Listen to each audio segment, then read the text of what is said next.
Olá, internet! Sejam todos bem-vindos a mais um vídeo aqui do canal Ana Solis. Artemisa Lopes falando aqui com vocês e bora falar, né, sobre o 6º episódio aí da 7ª temporada de Riverdale, então roda logo essa vinheta.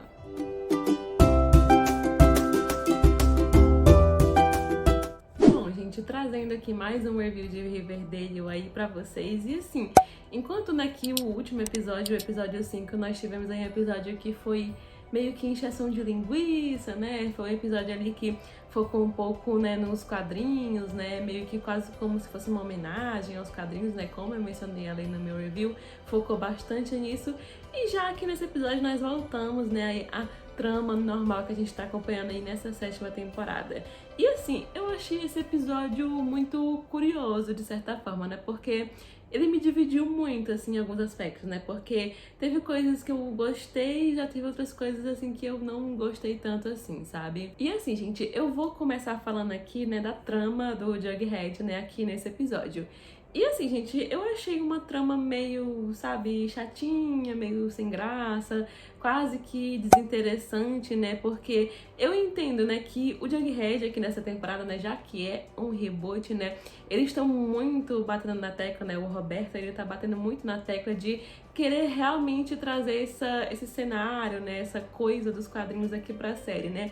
E lembra muito naquela coisa, né, de que era uma coisa que talvez se eles tivessem feito, né, lá desde a primeira temporada, né, talvez tinha pegado melhor, mas não que não esteja fazendo sentido, né, aqui, né, até porque essa 7ª temporada é um reboot, né, então tem toda essa estética dos quadrinhos aí voltada aí pro Jughead e faz até sentido, né, porque ele é um escritor, né, ele continua sendo um escritor aqui nessa realidade aí dos anos 50. E aqui, né, tá muito voltado pra essa estética dos quadrinhos, né, porque ele trabalha ali no editor, escrevendo quadrinhos e tudo mais.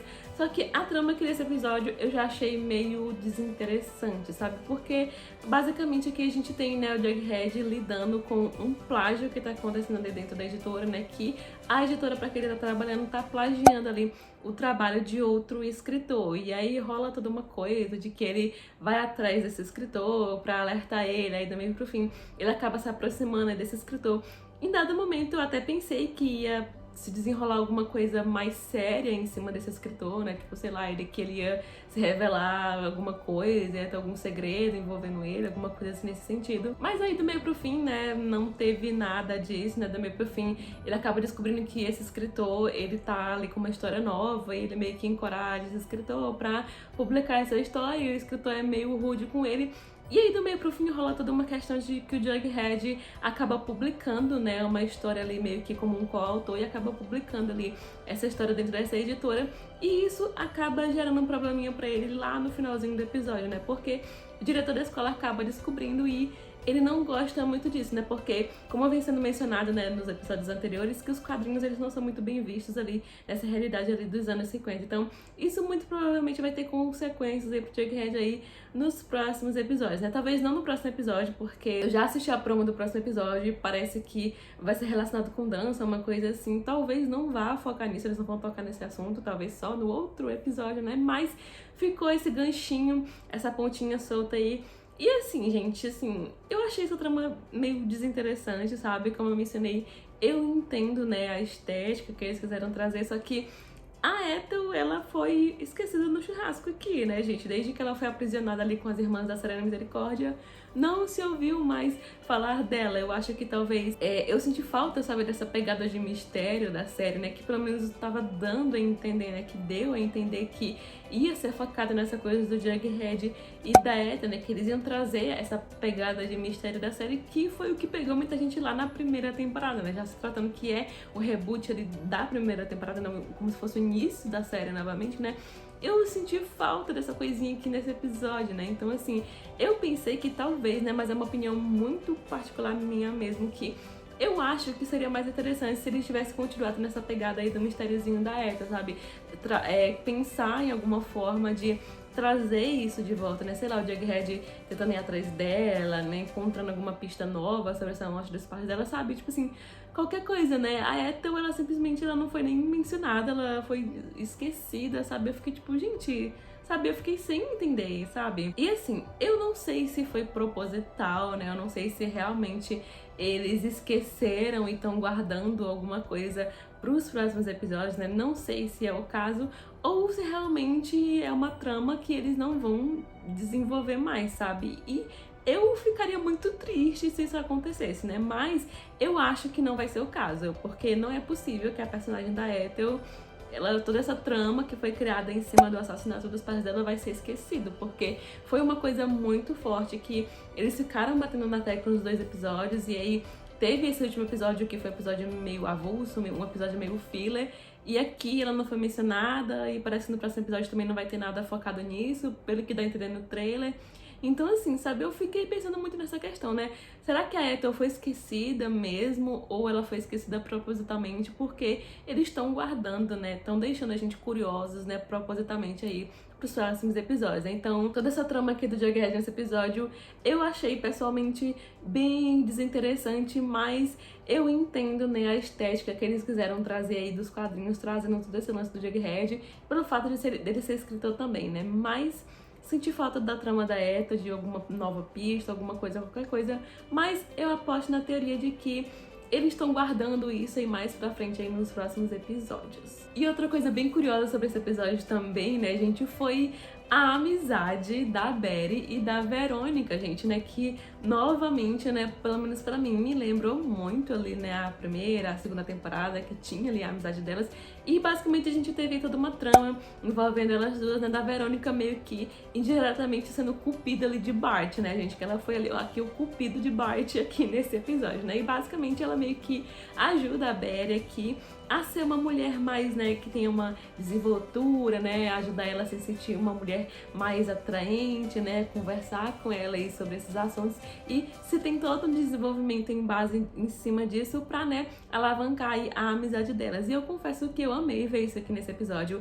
Eu tava sentindo falta também de ver mais da amizade delas aqui nessa realidade dos anos 50, como era ali nas primeiras temporadas, né? Então eu gostei bastante desse desenvolvimento delas aqui nesse episódio. E assim, essa parte do episódio, ela foi bem curiosa e foi a parte cômica do episódio, né, gente? Porque a gente vê, né, o embate ali da Betty, né, que ela... Claro que, né, nessa realidade dos anos 50, ela é uma garota, ela é uma Betty, como eu já mencionei em outros reviews, ela tem uma personalidade bem diferente da nossa Betty, que a gente conhece da nossa Riverdale, né? Ela é uma garota muito tímida, né? Ela tem umas inseguranças ali, né? E a Verônica, né, já é a personalidade trocada, né? A Verônica, ela já tem a personalidade da Betty que a gente conhece, né? Ela já é mais desenrolada, sabe? Ela não tem, ela papa na língua, ela não tem esse negócio de timidez, e ela vai acabar ajudando a Betty ali. E eu confesso que eu gostei bastante de ver o desenvolvimento da amizade delas ali. Espero que tenha mais aí nos próximos episódios. E eu também acho que vale a pena mencionar, né, que eu gostei bastante, né? Eu não sei também, mais uma vez, se foi proposital ou se realmente foi uma coisa que eles quiseram colocar em tela pra gente perceber mesmo de fato, que foi que eles não colocaram a rivalidade entre elas duas, né, que tinha um pouquinho disso ali no início da série, não era muito focado, né, depois que a série foi começando a dar uma derrapada nesse sentido, que é bem polêmica essa parte da série, que até culminou no término de Jughead e Betty mais pra frente ali na série, né. Claro que isso também envolveu toda uma questão de bastidores, né, porque os atores na vida real, eles tinham terminado, então eles acabaram com o Bughead também. Mas aqui nessa realidade dos anos 50, né, não se rolou essa coisa da rivalidade. E isso foi legal, né, porque lembra, né, que nos primeiros episódios a Verônica tinha um lance ali com o Art, né, tava se tentando criar toda uma coisa ali em cima do Art, né. Claro que a gente já sabia de antemão, né, que inclusive foi dito pela própria atriz, né, a Lily Reinhardt, que interpreta a Betty, que essa 7ª temporada aqui ia ser o refresco aí pros Bart Shippers, né, então a gente de certa forma já tava esperando que isso ia acontecer, né, mas mesmo assim eu também achei bem bacana que não se teve essa coisa da rivalidade feminina, né, principalmente, né, ainda mais que a gente tá falando da realidade dos anos 50, né, então assim, eles tinham motivo pra colocar isso aqui na série, né, porque se passa nos anos 50, né? Eram outros tempos, né? Mas pelo menos aqui não teve nada disso, né? Se focou muito ali em cima da amizade delas, né? Da Verônica ajudando a Barry ali do meio pro fim. Então eu gostei bastante disso. E além do meio pro fim, isso também acaba puxando ali o arco do Art, né, gente? Porque o Art aqui nesse episódio também, ele passou por uns perrengues, né? Ele é bem humilhado ali pelo Julian. Gente, o Julian sendo assim um babaca, assim, você consegue odiar ele muito fácil aqui nesse episódio. E ele passa por uns perrengues ali com o tio dele, que o tio dele... Eu senti um pouco de ranço do tio dele nesse episódio, gente. Eu achei ele meio pé no saco, ele meio chato, sabe? Assim, tipo, eu ficava, sabe, torcendo pro Art, sei lá, dar um chega pra lá nele em algum momento, sabe? Tipo, mais, né? E além disso, né, de puxar também desse arco do Art, que tem umas cenas bem engraçadas, né? Que eles meio que tentam seduzir um ao outro e do meio pro fim, né? Tem uma cena muito engraçada que eu ri muito, que é a Verônica e a Barry espiando ali o Art pela janela, né? Eu achei bem engraçado. Ele pega as duas, inclusive, nessa cena. Então, é uma cena bem... Tem um diálogo ali da Verônica. Então, assim, é uma cena bem engraçada. E ele do meio pro fim, né? No finalzinho do episódio, né? Literalmente no finalzinho do episódio, né? Quando o Art e a Barry, eles estão ali num momento, né? Bem íntimo ali entre eles. Eles são flagrados, né? A Barry pelo pai dela e o Art pelo tio dele, quando eles estão meio que semi-nus ali. E o episódio termina, né, com isso, né? Com esse gancho aí. E eu achei uma sacada até que genial, né? Porque, querendo ou não, né? É um gancho que deixa a gente curioso, né? Pra saber, né, o que vai acontecer com eles, né? O que vai ser deles aí nos próximos episódios, né? E o que vai ser do relacionamento deles aí nos próximos episódios, né? Então, eu achei uma sacada bem genial o episódio terminar dessa forma, assim. Eu achei bem engraçado. E ainda falando, né, um pouquinho do Art aqui nesse episódio, eu também achei bem legal que outra coisa que vale a pena mencionar logo de antemão é que eu senti que eles trouxeram um pouquinho mais de referências das outras temporadas aqui nesse episódio, né?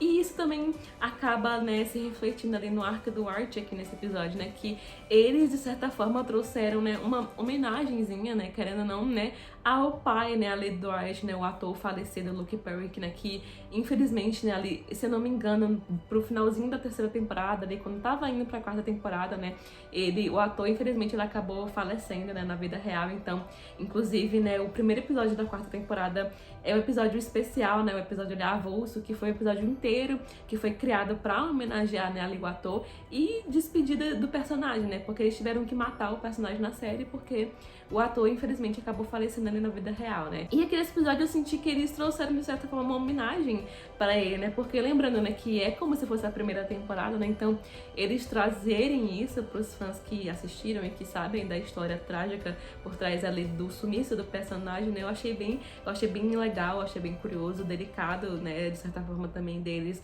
trazer isso aqui pra esse episódio, porque rola todo um lance do Art, né, se sentir incapaz de entrar ali pro time de basquete da escola, né, porque o pai dele jogou e ele tem muitas inseguranças em relação a isso, então se fala muito disso aqui nesse episódio, e o tempo inteiro eles trazem muito aquela ideia, né, de que o pai dele, independente de qualquer coisa, o pai dele tem orgulho dele, sempre teve e sempre vai ter, né, não importa o que ele faça, né, então eles fazem sim um pouquinho dessa homenagem aqui, tanto pro ator, né, quanto pro personagem, né, então eu achei isso muito bacana também, essa parte aqui desse episódio, e que destoou, de certa forma, né, da parte cômica que tava envolvendo o Art ali com a Barry e a Verônica, mas essa homenagem, né, pro ator Luke Perry e também pro personagem, eu também gostei bastante, eu achei bem tocante e legal da parte deles, né. E assim, gente, eu deixei sim propositalmente pra falar no final pra vocês, né, sobre o que eu acho que foi, né, o gancho, né, as verdadeiras protagonistas aqui desse episódio, que foi o nosso querido Chip e Shawnee, né, gente? Eu acho que finalmente nós tivemos aí os refrescos, né, desse casal tão injustiçado aí da série, né? Porque eu acho que, assim, pra mim, eu posso dizer com segurança que elas foram as protagonistas aqui desse episódio. Eu acho que toda aquela trama que teve ali da Beth e da Verônica não tirou o brilho, né? Principalmente porque a gente sabe, né, quem acompanha a série desde o início sabe que a Cheryl e a Toni, elas foram duas personagens que, como um casal, elas foram muito injustiçadas ali no decorrer da série, né? E eu acho que esse episódio aqui, ele trouxe um refresco no sentido, assim, de que eu parei pra pensar, né, enquanto eu tava assistindo aqui, eu acho que era o desenvolvimento que, pelo menos o início de desenvolvimento que elas deveriam ter tido, né, lá na segunda temporada, desde que começou o início do desenvolvimento delas e o início ali da relação delas, né. Eu achei muito bacana a forma como isso foi abordado aqui nesse episódio, né? Eu gostei muito da forma como foi retratado. E, de certa forma, né, eles até encontraram um meio de encaixar também com todo esse contexto aí dos anos 50, né? Porque, basicamente, aqui nesse episódio, né, a Cheryl e a Toni, elas se reaproximam novamente, né? Ali meio que com faíscas, com farpas, né? Lembrando, sim, claro, lá na segunda temporada também, né? E do meio pro fim, né, a Toni acaba entrando ali pra equipe de líderes de torcida ali da Riverdale High, né? E isso acaba entrando em conflito ali com as outras colegas de time ali da equipe, né? Principalmente com uma colega em específico. E aqui eu já vou puxar, né, outra referência, né, que eles trouxeram, que se você assistiu a terceira temporada de Riverdale, né, a pior temporada, você lembra que essa personagem, né, que apareceu aqui, ela é aquela garota lá da Fazenda, né? Lembra daquela trama da Fazenda, que foi aquela trama flopada lá? Ela retorna aqui nesse episódio, né? Então eu acho que foi um outro easter eggzinho também que eles colocaram aqui com o retorno aí dela. Claro que ela interpreta aqui, né, outra personagem, né, uma das líderes ali da equipe, que cria ali uma implicância ali com a Toni. E aqui a Toni, ela entra ali pra equipe das líderes de torcida e isso causa um certo desconforto ali com as outras meninas, né? Principalmente com essa garota que enfrenta ali a Cheryl de certa forma, que ela é contra a permanência ali da Toni ali na equipe. E isso acaba indo, né, de encontro, né, a dois conflitos que envolvem aí as duas personagens, né? Porque principalmente pelo fato de que a Toni, né, ela é lésbica e também, né, principalmente o que pesa pra ela também, né, é o fato de que ela é uma garota negra, né, e lembrando, né, que nós estamos nos anos 50 e Riverdale, né, tá integrando, né, os alunos negros ali também e rola toda uma questão, sabe, uma questão política em cima disso aqui também nesse episódio, né, e a Toni, ela é muito afrontosa, né, ela fala no episódio, né, de que ela tem orgulho de ser ali a primeira líder de torcida negra ali da equipe da escola, né, então teve todo esse contexto político aí por trás também, mas principalmente o que pesa pra ela, né, e pra Cheryl é pelo fato de que elas duas gostam, né, de mulheres, né, gente? Isso acaba pesando bastante ali pras duas personagens, mas ao mesmo tempo acaba aproximando muito elas duas. Eu senti muito que elas tiveram, sabe, quase que o desenvolvimento que elas deviam ter tido desde o início, sabe, assim, bastante tempo de tela e desenvolvido da forma correta, né, sabe, assim, uma coisa delicada, né, claro que, eu acho que o fato de estar se passando nos anos 50, eu acho que facilitou, né, não sei se facilitou é a palavra correta, mas deu um peso legal pra trama delas duas, né, porque eles trouxeram esse contexto delas serem lésbicas e a Toni ser uma mulher negra e lésbica nos anos 50, né, então tem um peso enorme, né, nesse quesito aí para as personagens, né, e elas têm muito desenvolvimento em tela aqui nesse episódio, gente, eu senti muito que, gente, se a gente tivesse tido isso, sabe, lá nas primeiras temporadas, teria sido muito bacana, né? Porque infelizmente elas sempre foram muito apagadas, né, nesse sentido, né? Então aqui eu acho que, né, com essa coisa do reboot, né, eles começaram do zero, da sétima temporada ter a mesma pegada ali da primeira temporada, eu acho que de certa forma é um acerto de contas, digamos assim, de que eles talvez vão desenvolver Shawnee da forma correta, né, mesmo que tenha todo esse contexto político envolvido, né, delas serem mulheres que gostam de mulheres nos anos 50 e eles batem muito nessa tecla da questão do preconceito, né, e de elas enfrentarem, né, esse preconceito. Então eu gostei bastante de ver isso aqui nesse episódio, né, do protagonismo Shawnee, né, finalmente, enfim, nós tivemos, né, um bom desenvolvimento em tela, né, mesmo que só por um episódio, né, do nosso casal Shawnee, né, que há tanto tempo a gente queria os refrescos e agora, pelo menos nesse episódio, nós tivemos, né? Então, assim, eu estou bem curiosa pra ver como vai ser o desenrolar aí delas nos próximos episódios, se a gente vai, né, ter mais desenvolvimento em cima disso, né, e que se acontecer, né, que pelo menos seja justo, né? Mas assim, gente, é um episódio curioso e pra mim, realmente, o que segurou esse episódio foi o desenvolvimento Shawnee. Eu acho que foi grandioso, eu gostei bastante e, infelizmente, eu acho que eu tenho que dizer, eu acho que talvez outras pessoas que assistiram Riverdale talvez vão concordar comigo que era o que a gente queria ter visto antes, né? Eu acho que, mesmo sem ter esse contexto de ser anos 50, ser outra época, eles tivessem desenvolvido melhor o casal, né? Eu acho que teria sido bem legal, né? Mas pelo menos agora que tá tendo um reboot, né, nós estamos tendo aí os refrescos aí do casal que tanta gente quer ver junto, né. E assim, estou achando estranho, né, o sumiço aí da Ethel, né, vamos ver o que vai sair disso aí. Não sei, né, não sabemos se eles estão escondendo propositalmente ela, porque vai ter algum plot em cima disso, alguma coisa mais pra frente, né.